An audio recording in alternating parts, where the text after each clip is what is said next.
Well, good morning, everyone. Thomas Montgomery with IIMFL Smart Money Alliance. It is my pleasure to visit with you this morning. It's a beautiful Tuesday morning, May 4th, 2021 at 7:59 a.m. Central. We get together most weekday mornings at this time, right before 8 o'clock Central, to visit with our distribution partners, to talk about tactics and strategies, success stories, and we're going to talk about a couple of those here in a few minutes, a couple of great funding success stories from yesterday. But our topic today is, as shown here on my screen, if all's going well, we're going to take a deep dive into teaching the small group workshops. And yesterday we talked a little bit about teaching the workshops, but it really triggered a lot of response, which is great. I think as a society, we're ready to get back together and meet as groups and be the social beings that many of us really prefer to be. Zoom is nice, but I can promise you the impact that you'll have in your community and the money that you'll make will be greatly magnified if you get in front of people literally versus figuratively, getting in front of them and educating them. And so we're going to drill into more detail about how that works and answer your questions. You know, I hate to talk about big money, and it's the second part of the title here, because there's a lot of people that haven't been fortunate as you and I, and so they've not made much money. There's a lot of people that are just broke, right? Just broke. And they don't realize what you and I do. It's a mindset decision, isn't it? There are many ways that you can go out legally and ethically and make a lot of money. Or you can make almost a conscious choice to be broke. So what you and I know, we have to kind of tread softly because broke people see people that make a lot of money as, oh, that can't be right. It doesn't work that way, but it does. And so I'll show you here how on each 1 hour workshop, you can make an adult income with no smoke and mirrors, and we'll go through that. But again, while these projections that we'll show you are very attainable and very realistic, I just warn you, be careful when you're talking to people about big numbers, because a lot of people have chosen, for whatever reason, to be broke. And when they're broke and they hear big numbers, there's a disequilibrium between their current environment and what we're showing them that they can do. But it's real, and you'll see it, that there's nothing fuzzy to it. So let's start with compliance. We've got a number of different topics we're going to go through. We're going to go through compliance, curriculum, process, and income projections. And of course, we're going to take your questions all throughout. So at any point you have questions, comments, concerns, just type it into the Q&A. We've got a big group today, which is exciting, but it's important that you ask the questions. If it's not clear, any question is a good question, because I may have overlooked it. I may have made some assumptions that you've assimilated something that I didn't properly describe. And chances are, if you're thinking that question, others are too. All right, so let me make this just a bit larger, and we'll scroll down, of course, as we go. So let's start with compliance.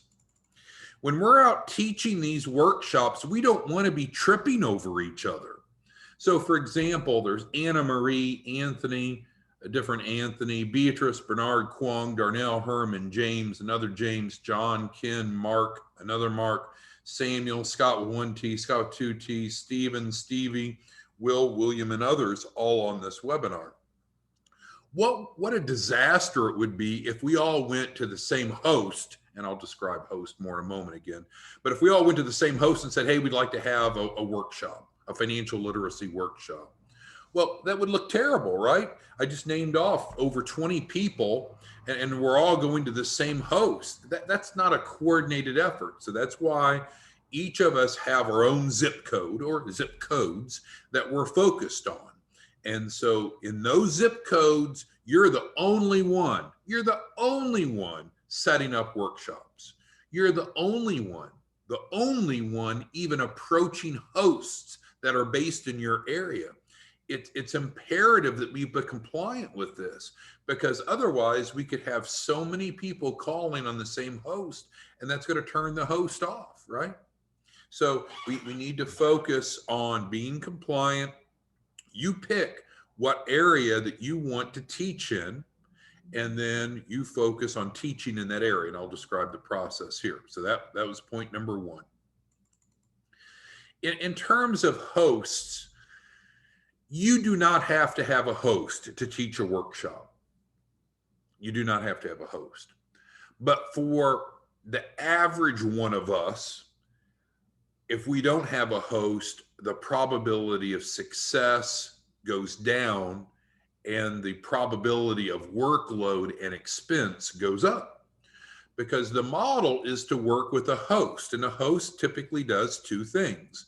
They normally provide the room, the venue, the physical space, and they provide access to the audience, which we'll talk more about here in a minute. It's easy, well, let's start with this. It's a mistake to just think, oh, I can go get a room. I can go get a room because, and that's what I was getting ready to say. It's pretty easy to get a room, but we need the people in the room to teach, to help, to convert, and to monetize. So don't be misled when we're thinking about workshops and just think, oh, I can get a room. I can get a room. The room is the easy part. We can all get a room. We might have to rent it. We might be able to get it free, but the room is the easy part. We need the butts in the seats. And that's where a host has a sphere of influence. A church has a congregation. A chamber of commerce has a membership. Library has a circulation list of people that receive notice and see their calendars and so forth. So if you want to set up a workshop and not have a host, that's okay, because maybe you have your own following, you have your own sphere of influence. And that's true, certainly for some of you. I realize that is the case. But for most of us, we need a host to increase the probability of success. Second sub-bullet here, some hosts will appreciate a revenue share and some of them won't. And so you're going to have to kind of figure that out, right? Like a library. Yesterday, we did the highlight of the library the workshop I did at a library. Of course, you're not going to do a revenue share with the librarian. Of course not. That would be looked at not very positively. But if you're working with a real estate investor group like we're doing in Houston, then a revenue share with them is very well received. So just use good judgment, and you'll kind of have to vet out, because you always have to keep in mind what's in it for the host. Well, let's break down the three main parties. What's in it for you? You're going to help people. It's fun. You're going to make a shitload of money. And I'll break that down here in a minute. So that's easy. What's in it for the attendees of the workshop? Well, if they're attending the 27 mistake workshop, which is what we want to focus on initially, they're going to learn a lot about how to position their business to be able to qualify for capital and business credit, and how to avoid mistakes. So it's invaluable for them. And in most cases, we don't charge for the attendance. So it's a no-brainer for them. But what I'm getting at now is you also want to think about what's in it for the host. Well, the librarian that I worked with at Tyler Public Library that we highlighted yesterday, she is looking for content that would help the community, that helps improve financial literacy. So it was just a natural fit. But you just want to keep in mind, when you're visiting with a prospective host, you want to be able to articulate what's in it for them based upon what their interests are. Maybe it is a revenue share. A lot of churches need additional income right now. And so to be able to help the congregation and concurrently help the church have additional funding to operate could be very attractive. For chambers of commerce or other business groups, maybe they're looking to create more value for their membership and looking to attract more members. So you'll have to identify in a rather consultative fashion what's in it for the host, but you want to communicate that to them. Okay, so there's compliance. So before I move past compliance, There's almost 50 of you on here. Does anyone have a question about compliance? What we covered, what I didn't cover, what I should have covered?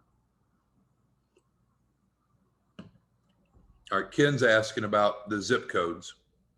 So if you're running one of our joint ventures, you get 4 zip codes. If you're running one of the Better Credit stores, you get 1 zip code, but you get multiple stores. And so that's how you go about getting these assigned zips that you're working that no one else is. Thank you, Ken, for asking. Okay, I think that's it for compliance. So let's move on to curriculum. As I mentioned on yesterday's training, typically we're going to teach the 27 mistake curriculum. And if you want to learn more about that, there's an on-demand YouTube at 27mistakes.org. And so that's where we're going through, I believe, in a very consultative, factual, objective fashion. Here are things that as an entrepreneur, whether you be pre-revenue, pre-launch, startup, or even existing business, that you need to know when it comes to accessing capital, because a lot of people don't know it. A lot of people haven't been taught it. And that's why it's so valuable that all of us are out there teaching this curriculum. Could you do this online? Could you do this as a Zoom? You could, but you're not going to have the same impact. You're not going to have the same conversion. You're not going to generate the same income by being another virtual host versus getting in front of people in your community. Okay, so the 27 mistake curriculum is what we want to offer.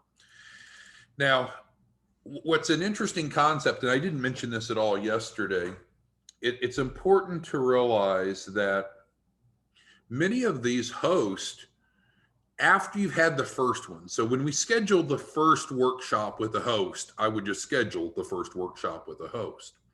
But normally what happens, and we do an evaluation form, so there's feedback that we can aggregate and give back to the host. Normally they're like, damn, that was good. Can you guys come back? And you say, well, in fact, yeah, I'd love to do this every month, because there's always new businesses forming and lots of small businesses need capital.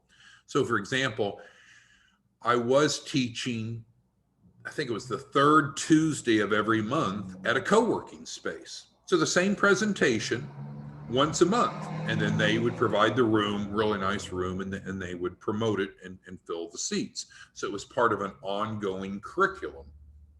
Now, there's other topics we can teach, which we're going to talk on this next bullet, but I would, once you've had one successful event with a host, ask, could we repeat this? And they might say, oh, monthly's too often. How about once a quarter? Great, sold. Or once every 6 months. Okay, fine. So keep in mind that one host often equals multiple workshop opportunities over time. The frequency of repeating the 27 mistake curriculum will be based upon the host preferences. But I can tell you, we just want to schedule the first one first, do a great job, and I'll come out and present it with you, present it for you if you'd like. We do have evaluation forms. We compile those, we create little graphs, and then we can show the host, this is what the audience thought, and it'll freaking wow them, because what we cover is real, it's needed, it's legitimate, it's valuable. Okay. So now there are other topics beyond just the 27 mistakes, but the 27 mistakes really should be our flagship presentation, because it's the best conduit into the Access to Capital program. But we have 13 other topics relevant for small business owners. Now, some are more oriented towards pre-launch and some more to establish businesses. But on all of those, we have the participant guides, the instructor guides, the PowerPoints, and so forth. And these are just a couple examples, but we'll just talk through them. We have a presentation on, is owning a business a good fit for you? So obviously that's targeting that segment of the population that has not started a small business, but they're thinking about it and they're not sure and they don't know maybe how to do it. So this is a very good presentation to give, but of course, you know, your experienced entrepreneurs aren't going to attend that, right? They're way beyond it. So what I don't want you to think is, okay, there's all these different topics and I can get the same people to attend all of them, because it won't work that way. They're going to attend those. They might attend those that are relevant to them. Not all the topics are going to be relevant based upon their circumstances. Another is business planning for a successful business. One of my favorites. It's actually part of module 1 of our 4-week curriculum. And that's where we're teaching people about business planning. And there's different types of business planning. There's the back of the napkin plan. There's the resource plan. There's the full business plan. And then on an ongoing basis, using SMART goals, specific, measurable, obtainable, realistic, and timely, why we want to have monthly goals and monthly planning. Financial management, I can tell you, and I snicker, not disrespectfully, there's a lot of passionate entrepreneurs that don't know what you and I know about the basics of financial planning. And so that, that is sorely needed. It's not always what people want to attend and learn about. Sometimes they'll want to put their head in the sand instead, but financial management's a really important topic, as is risk management and insurance. So those of you that are licensed life insurance agents, and there's a bunch of you on here that are, man, this is a gold mine. Now, I would tell you, if you just offered this as a standalone lesson, I don't think that you would draw a real big crowd. So one of the things that we can do with the host, after we've had the first 27 mistake event, went well, we did the evaluation forms, we fed that back, they're excited to continue. That's what we expect to happen. That's what should happen. Then we want to go ahead and set up a reoccurring schedule, preferably monthly, of the 27 mistakes. But on top of that, we could have some other curriculum. And for instance, we could have a 2 or a 3-part series. We could have them spread over different evenings, different lunches, or have a 2 or 3 hour block where there's a few of these topics mixed and matched. My point is, risk management and insurance is hugely important for small businesses, and it's incredibly valuable for those of you that are life insurance licensed. But offering it on a standalone basis won't draw a crowd. But what would happen if we said, okay, we're going to have a 6 p.m. to 10 p.m. event on a Monday evening where we cover these 4 topics? Well, now it would work, because while it's important information, it probably wouldn't be its own draw as a standalone. But again, as long as you're just an average, and you all are more than average, but as long as you're an average competent person with the participant guides and the instructor guides and the PowerPoints and everything, any of us can go teach this. Of course, the more experience you have, probably the better you'll be at it. But the bottom line is, I don't want anyone to feel intimidated that, oh, well, I don't really know that much about financial management. Should I be teaching that? Well, that's up to you. But the bottom line is, if you know more than the audience, you can help them, and it's a turnkey package. And as I mentioned, I'm more than happy, and they've really changed my role here, where I'll be traveling a lot more, like I was out of the office much of last week. And so it's my pleasure to come out and at least do the first workshop with you. And again, we're talking about the 27 mistake workshop. It would be my pleasure to do so. Okay, so let's pause for a second and see what questions any of you have about the curriculum, because now we've covered compliance and we've covered curriculum. We have more to go. We're going to talk about process and money here in a moment. But who has a question on curriculum?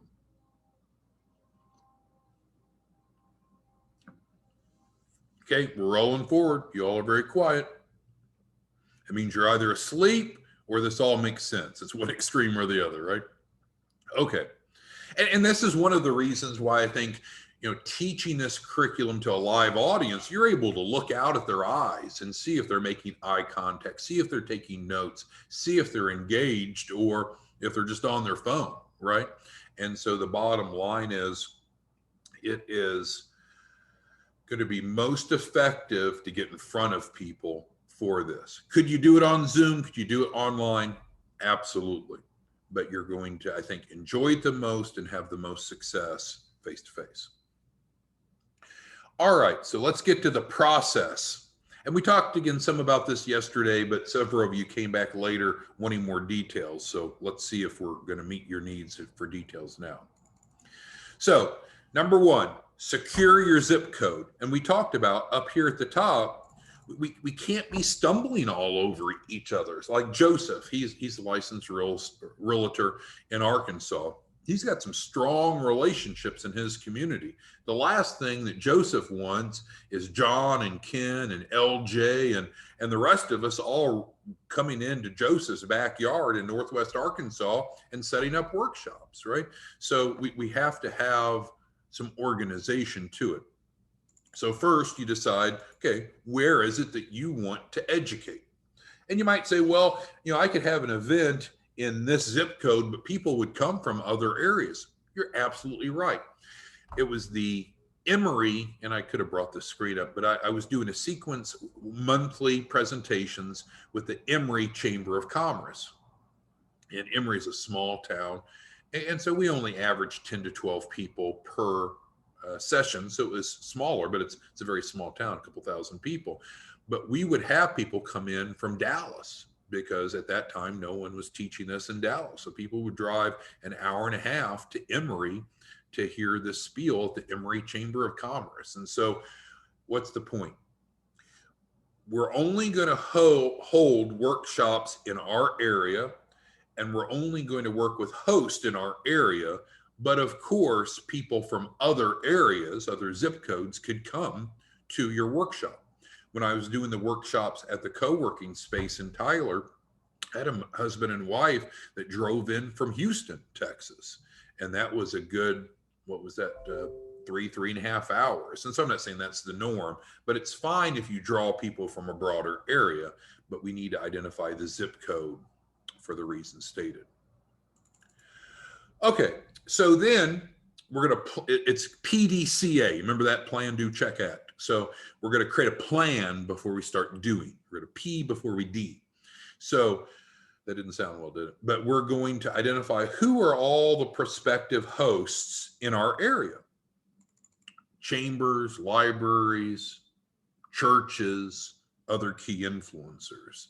So we want to have a plan, because not all hosts are going to say yes. And some are going to say yes, but not until the fall. And some will say, oh, yes, great. I had a cancellation later this month and I'm looking for someone here soon. But we want to identify, and I didn't put the word all in, but that's really what's implied. Let's think broadly and look at all the different prospective hosts in our area. We're going to, and we talked about this a little bit yesterday, we'll create a customized press release with obviously your information on it that you'll then share. That's how we found it's most effective in getting a conversation going with a host. It's not by a flyer, but it's by using a properly developed press release, which we'll provide for you. And then that creates more of a community initiative. Here's why we're approaching the churches and the chamber and the co-working spaces, because we have a community-based initiative to improve financial literacy, to be able to help start and grow successful small businesses. By doing so, we create jobs, we build the tax base, and so forth. Once we have a host that says yes, and we're not charging the host anything, and we talked about earlier, maybe they want a revenue share with you or not. That's, I guess, irrelevant. But once we have the host on the hook, in other words, the host says, yep, I want to do it, then we need to work through the logistics of the date. And so we need to identify 2 or 3 dates that would work for you and the host. And then if you're wanting one of us, myself, or one of our more experienced presenters to come out, then of course we have to reconcile it to our schedule. Once we have gone from 2 to 3 dates, we're going to lock in on a specific date, which is the next bullet. We're going to finalize the date. So now we know that we're going to have the event. We know when and where. So then at that point, what we need to do is move forward with promotion. The promotion is to me the fun part, and we'll be highly involved with that, so it's really not that big of a burden. But let's just kind going to role play out. So let's say we have a church and the church has said, yes, want to do this. And we're going to do it on May 21st. I'm just randomly picking something up. So then we're going to get involved and we're going to visit with whomever the point of contact is at the church, because we need to know, well, how do you normally promote events? You know, they might have been having the Dave Ramsey Financial Peace University or other topics. And so what we're going to do is to find out, okay, how have you promoted this before? Do you have a calendar at the church? Do you have a newsletter? Is it printed? Is it an email newsletter? I remember I did one of these events at an apartment complex, very, very successful. And at the apartment complex, they did a monthly printed calendar that they clipped on a clip on each door for each resident. So what do you learn from that? Well, you want to be on that damn calendar, right? Well, the calendar, for instance, we're recording this as of May 4th. You wouldn't want to schedule an event for May on as of May 4th, right? Because that calendar for May was printed and circulated already. So you've missed the primary method of promotion. So that's what we're going to do is work with the host, less of a burden on you, more of a burden on us, which is fine, to work with the host and figure out, okay, how is it that you reach your sphere of influence and what content can we provide? Some of these hosts are very, very capable. We just give them some content and then they package it and send it out. Others are less capable and need more work from us. And in either case, that's fine. That's really going to be our area of expertise and not your burden. On the day of the event, of course, well, I skipped some. So we're going to confirm logistics. And I don't want to overlook this. So we probably want to go see the room where we're going to have the event. What does the room look like? What does the seating look like? What's the AV particulars? And so forth. But now I'm on day of event. So of course we want to all arrive at least 1 hour early. We're going to teach the 27 mistakes. And then the third key point here, and this is instrumental, is after the workshop, before the people leave, we want to spend about 2 minutes with each of them and help them determine if they qualify for our 501c3 nonprofits guaranteed access to capital. We guarantee anyone that qualifies a minimum of $100,000 to start or grow a business. There's no minimum time in business to qualify, no minimum credit scores necessary to participate in the program. And we're getting funding for clients 100% of the time in the first month, in the first 30 days. So we want to see if they qualify for that. And we've had separate trainings and resources on that.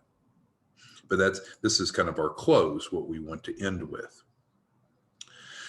Okay, so before we get to income projections, let's go back to process. And so I see a few of you have questions that I want to field, and then we'll wrap it up with income projections. So Herman asked, during the search for the location or host, who or whom is the contact person? You'll have to figure that out, won't you? You'll have to identify who it is that makes those decisions on events. And we want to have a financial literacy event there at the church or the chamber or at the apartment complex or co-working space. And so that's part of the task as you're a leader in your community, Herman, is reaching out and figuring out who is the point of contact. But that's a good point. You do have to figure that out.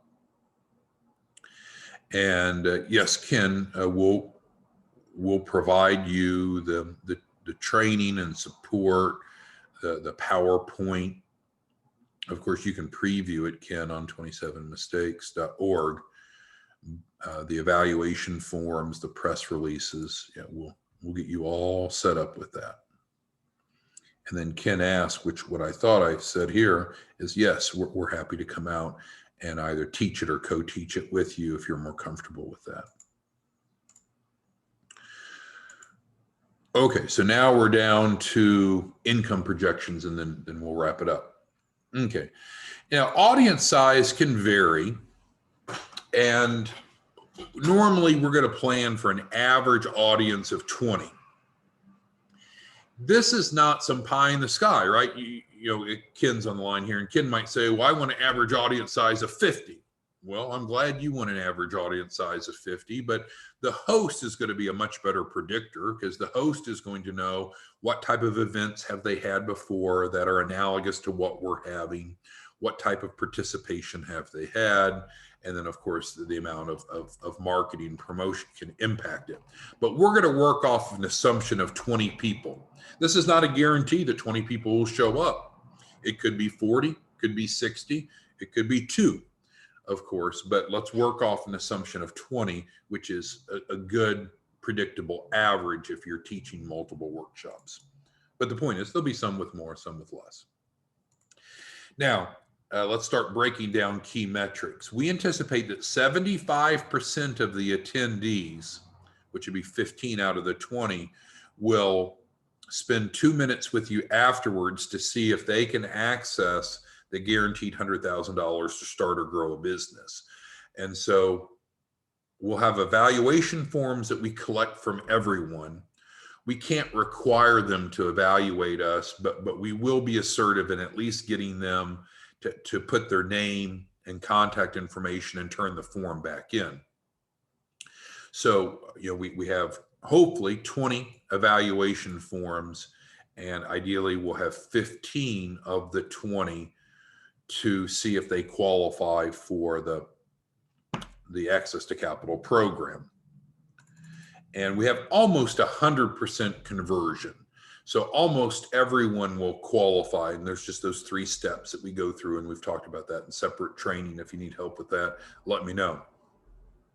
But almost all of these will move forward in the process. But now we're down to 14. So we started with 20 and we're down to 14. So now let's look at the income projections. Well, if we have 14 people that enroll in Access to Capital, you know that you're earning $1,250 from each from the refundable deposit. So if you do that math, you're earning $17,500 from that line item. Not get rich quick, but I mean, that alone might make it worth teaching an hour workshop. If you are life insurance licensed, which I realize all of you aren't, and you don't have to be, but if you are life insurance licensed, you're going to probably do a financial needs analysis with all of them. Pretty much all of them are going to need a key person policy. So that's 14 times 1,000, which is the 14,000. Now, again, many of you are very good at what you do. So when you're doing a financial needs analysis, you're looking deeper. Well, do you own your own home? Oh, how much is your mortgage? Well, what would happen if you died or were unable to work? How would you or your family be able to continue to afford the house? Sounds like that you might benefit from mortgage protection policy, or it looks like you don't have disability coverage, and so forth. So you're better at all of that than I am. But a financial needs analysis most likely will add an extra 0 to this in terms of your total income from the key person policy and we'll say and other relevant asset protection needs. Again, if you're not life insurance licensed, then you can cross this out. But the average client over lifetime is worth closer to $10,000. We'll be conservative for now, and we'll just leave it at the key person policy. Okay. Third line item is, you get 6%, or we collect 6% of the performance fees. You get half of that 6%, which is 3%, $100,000 guaranteed capital raise times 3% is 3,000. 14 of those people doing that, they get you an extra 42,000. But let's look at a couple success stories from just this morning. Melody, $300,000 capital raise. We just invoiced her this morning. Normally, first thing we do every weekday morning is look at client capital raises from the day prior, and then we create the invoice and then send it out. Melody, $300,000 is what she received. We just invoiced her this morning. So in that case, if you would have referred in Melody, then you would be getting 3% of 300,000. So you would be getting $9,000, right? We had Mike. Mike didn't get 300,000, but we just invoiced him this morning for his $150,000 capital raise. Not bad, right? He's ready to pay his performance fee. But regardless of that, we're going to be conservative and assume that each client only gets the minimal guarantee, which is 100,000. You're getting 3% of that, which equals 3,000. So this is not a cap of how much you could make, but this is frankly a minimum. Then we know that some people don't have very good credit. Let's step back for a second. Often people don't have credit problems, they usually have money problems. But separating from that, if credit is an issue, and there's some sources of capital that don't have any credit requirements, you and I both know that. There's business credit versus personal credit. But ignoring all that, on average, about half the people will have not managed their credit well and will benefit from credit sweep. So we've got 7 of the 14 doing credit sweep. The way you do it is private label. You're picking how much you want to charge them, but on average, you're marking it up $1,000. So seven times 1,000 gets you $7,000. So if you add these up, and I guess we're ignoring this, let's mark through that because we'd have to add an extra 0 up here, and those big numbers get people nervous. So let's assume that you're not very good at selling insurance and all you ever sell them is a key person policy. You've decided to not help them with any of their other asset protection. You want some other insurance agent to go help them with all their other lines of coverage. But the bottom line is, if you do that math, if I did that correct, I mean, it's $80,500 potential from a 1-hour workshop. Let's say that you're not that good and you're only half as successful. So you made 40,000 from a 1-hour workshop. Some of you are really strong, like LJ. He'll probably double this, so maybe he's at 160,000. I don't know. I can't predict. All that I know is that being broke is a choice.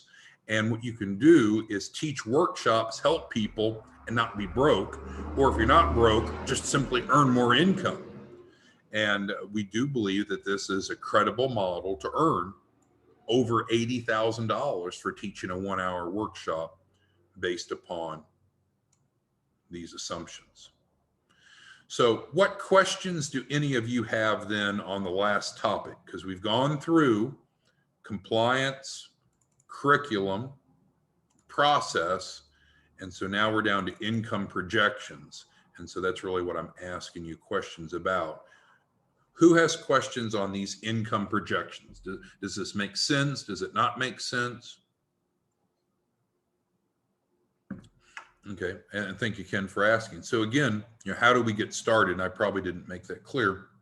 So what I need you to do is email me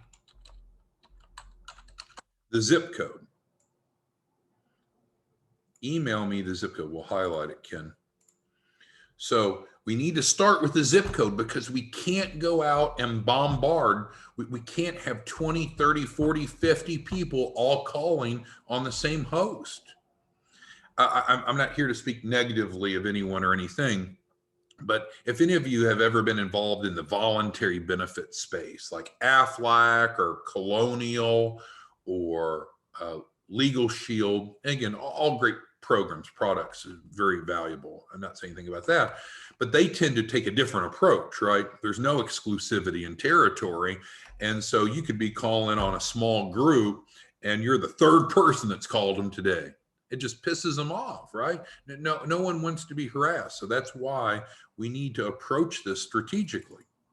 So Carlos is talking about, well, what zip code should I choose? Well, it's up to you. Number one, it has to be available, of course. So that's where you're going to check with me on that. But separate from availability, how do you prioritize zip codes? Well, in general, the more population, the more people there is to help. But we've already said we can help people from anywhere, but we can only have workshops in our zip code and we can only approach hosts in our zip code. Therefore, you might want to look at the number of churches in a given zip code, libraries, chambers, and so forth. So I guess ultimately, and I think this is what Carlos is getting at, Ultimately, it's the density of prospective hosts in a given zip code that would be the best predictor of the value of that zip code. Now, with that being said, our argument is we need to be working in every zip code across the country because we want to make financial literacy more accessible and access to capital more accessible. But if you're making a decision like Carlos is asking about for a specific zip code, you might want to do a little bit of data analysis and decide, well, which zip code has the best outlook for hosts. So looking at libraries, churches, chambers, co-working spaces, I guess those would probably be the top 4 that you might want to assess. All right, so who else has questions? Thank you for that, Carlos. Back down to the income projections. Anyone else have any questions on how you monetize this? Because it's important that you earn an adult income, because there's no reason that if you just taught one workshop a month, December gets a little squirrely, I'll be honest with you. Having a workshop in December can be tough with the holidays and such. But assuming that we have one workshop a month, 12 in a year, assuming that we don't have another pandemic that shuts down our society, I mean, you can earn more by teaching a 1-hour workshop once a month than the average person makes in a year. I mean, it's so often we'll have small businesses that come to us and they have no money. They have no money. And maybe their business is pre-launch, maybe it's operational, it's just not going well, but they have no money. And it's like, that's a choice. No one has to be broke. You have to figure out some way to create value, solve someone else's problem where you can be the solution and generate an adult income. This may not be right for all of you. It's probably not. Not everyone wants to teach. And frankly, we're giving you out. Even if you want to teach, set up the host and we'll send someone else out to teach it. But we're not here to say that this is too good to be true, that you're going to fit into this mode. But this is what we need to do. This is about us. As a 501c3, we need to improve accessibility to financial literacy and access to capital. And we believe that that is best done through in-person, face-to-face education. This is the model that we're moving forward with. If you'd like to be part of it, be a leader in your community and teach and help and earn an adult income, awesome. If it's not the right fit, that's okay too. All right, let's see if there's any more questions. So again, next step is right here. You've got to email me and let me know what zip code you're thinking about, because we need to start with, is that zip code available or not? And then from there, then we go through the process. Okay, Denovius asked a good question. What if we have referrals outside of our zip codes? Can we still get credit? Yes, because it's the example that I meant to give before. As long as your workshop is in your area, people could come from all over the country. And I mean, that's an exaggeration, but people could come from obviously well outside of your zip code to workshops that are hosted that you're teaching. And so that is perfectly fine. We can't have artificial boundaries around every zip code that, oh, you live in a different zip code, you can't come to my workshop. However, we do need to restrict the workshops that you're going to conduct to be in your area, and the hosts that you're going to be working with need to be based in your area. Otherwise, we're tripping over one another, and that doesn't look good.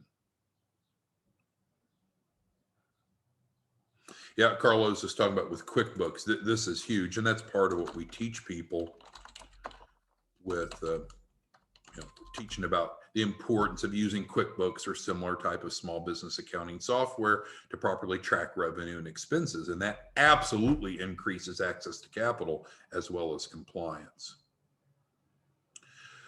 Okay, so with that being said, if you're interested in being involved with this campaign, email me the zip code that you're pondering. We'll check to see if it's available and we can work through the next steps.